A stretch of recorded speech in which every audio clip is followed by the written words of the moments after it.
Alright, here's the unboxing of the motherboard we'll be using in this computer build. This is a Gigabyte 990 FXA UD3R5 motherboard.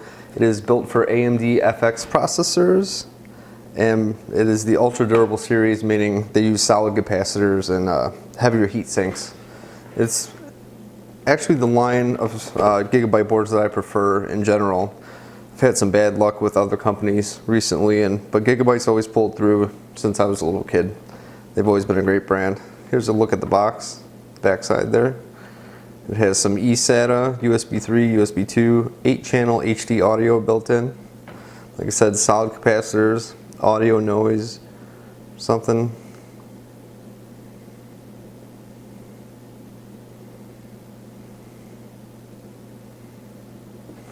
Okay.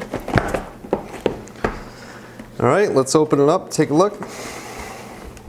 And here we have the motherboard right on top, which is not usually how most companies do things. They usually put all the accessories on top and then enclose that with some cardboard, but either Newegg flipped it around before they gave it to us, or that's just the way it comes.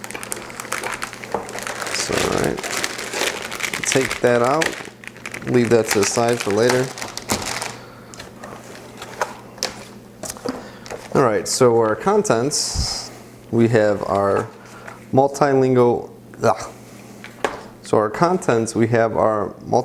installation guidebook, our installation guide / manual with some drivers, pretty standard stuff. We have some SATA cables. These are the nice type that have the metal clips on them, so you know they're actually snapping in and they won't come loose on their own. It takes a little more work, which is good. It's a lot better. The old style, they just fall out so easily. Alright, we have our back plate, which is the nicer style back plate. It's not the chintzy tin aluminum stuff that they usually include on the lower end motherboards. These are the nice thick ones with a nice face on them. This one doesn't have any padding on the back. Sometimes they come with padding, but this is just straight up metal. But there's that, pretty nice. And we have an NVIDIA SLI bridge, which we won't be using, and which is very surprising considering it's an AMD based board. You would think that they'd have a Crossfire bridge for AMD cards, but somehow NVIDIA got their way and they're including their SLI bridge. Like I said, we won't be using it, but I don't know, that's just really strange to me. Very strange.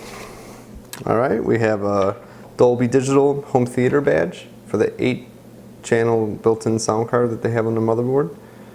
Okay.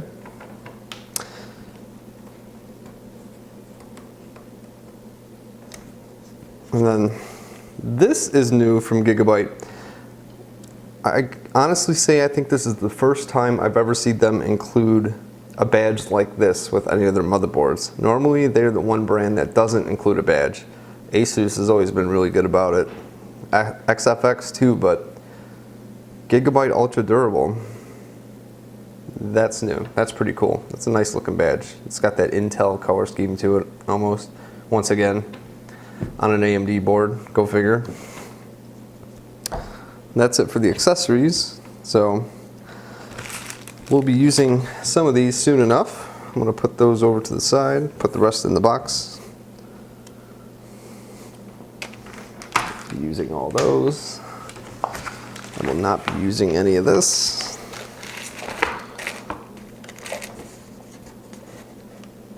I will leave our badges out here.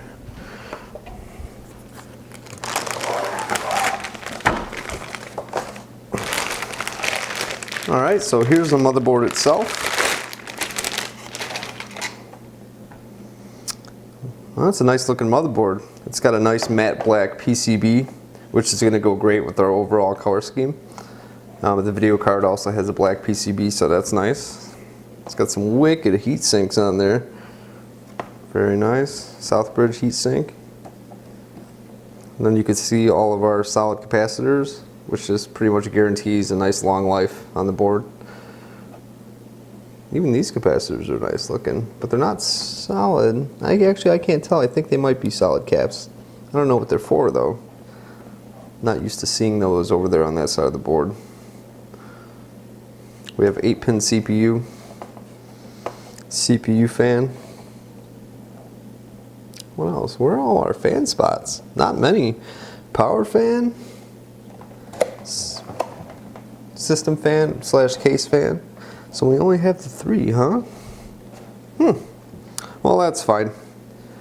Our water cooler for our CPU is going to be controlling those 2 fans anyway, so it doesn't really matter, I guess.